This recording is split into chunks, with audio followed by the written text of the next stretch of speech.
கங்கா ஸ்நானம்லாம் பண்ணணும். அப்போ வீடியோலாம் எடுத்து வச்சுருக்கிறேன். நான் ஆஃப்டர்வர்ட்ஸ் நான் அப்லோட் பண்ணுவேன். இப்போ பாருங்கள், ஈவினிங்கில் கங்கா ரிவர் வந்து எப்படி இருக்குன்னு பாருங்கள். நம்ம லைட்லாம் போட்டு அழகாக இருக்குது இல்லையா.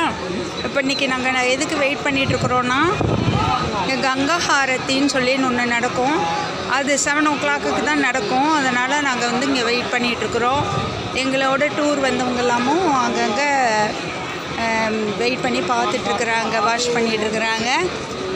ஸோ நீங்களும் வரும்போது நீங்கள் இங்கே காசிக்கு ஏதாவது வாரணாசி வந்தீங்கன்னா இதெல்லாம் மிஸ் பண்ணாமல் தங்கி இருந்து பார்த்துட்டு போகணுங்கிறதுக்காக தான் நான் உங்களுக்கு போடுறேன். நம்ம என் வீடியோ பார்த்துட்டு, என் சேனல் பார்த்துட்டு நீங்கள் அதெல்லாம் பார்த்துக்கோங்க, என்ஜாய் பண்ணிக்கோங்க. உங்கள் சப்போர்ட்டுக்கு ரொம்ப நன்றிம்மா. Okay, thank you.